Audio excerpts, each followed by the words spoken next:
नमस्कार दोस्तों, आप सभी का स्वागत है मेरे YouTube चैनल लीगल एनालिसिस पर। मैं अभिभाषक निखिल गोदा आप सभी का स्वागत करता हूं। आज हम एक ऐसे दिलचस्प केस की बात करने जा रहे हैं जो कि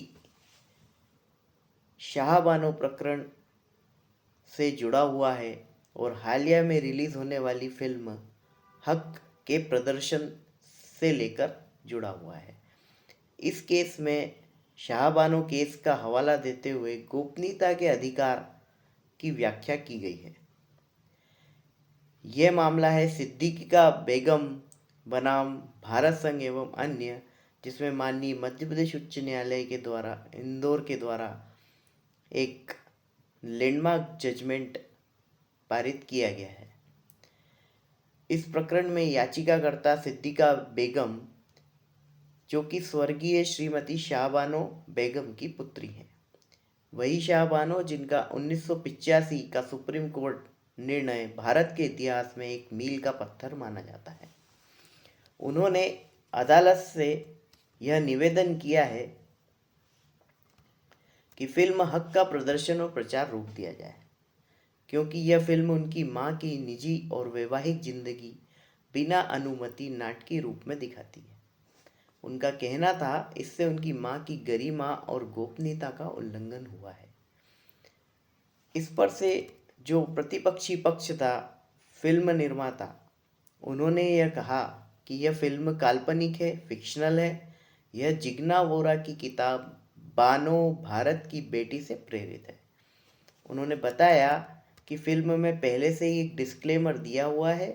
यह फिल्म एक नाटकीय और काल्पनिक रूपांतर है जिसका किसी जीवित या मृत व्यक्ति से समानता केवल संयोगवश है। याचिकाकर्ता का तर्क था कि फिल्म ने उनकी मां की निजी जिंदगी का गलत चित्रण किया है। यह संविधान के अनुच्छेद 21 यानी जीवन और गरिमा के अधिकार का उल्लंघन करती है। उन्होंने यह भी कहा कि सीबीएफसी के द्वारा बिना सही जांच के फिल्म को प्रमाण पत्र जारी कर दिया गया है। इस पर से माननीय न्यायालय ने कहा कि गोपनीयता का अधिकार व्यक्ति की मृत्यु के साथ समाप्त हो जाता है और यह अधिकार उसके उत्तराधिकारियों को भी प्राप्त नहीं होता।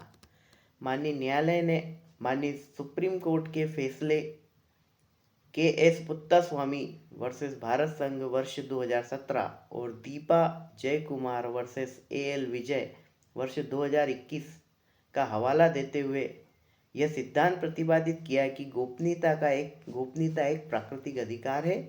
यह व्यक्ति के जन्म से लेकर मृत्यु तक रहता है।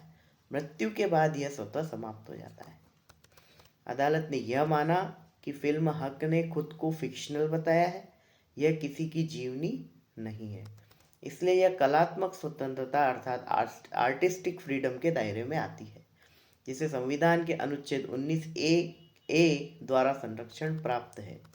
हाईकोर्ट ने कहा याचिकाकर्ता के पास सिनेमेटोग्राफ एक्ट 1952 की धारा 5E के तहत केंद्र सरकार से अपील करने का वैकल्पिक उपाय था, जो उन्होंने नहीं अपनाया। इसके अलावा याचिका फिल्म रिलीज से सिर्फ 6 दिन पहले दायर की गई। कोर्ट ने इसे विलंब और लापरवाही माना। अंत में अदालत ने कहा कि याचिकाकर्ता कोई ठोस आधार प्रस्तुत नहीं कर सकी है, इसलिए याचिका निराधार पाई जाती है और इसे निरस्त किया जाता है।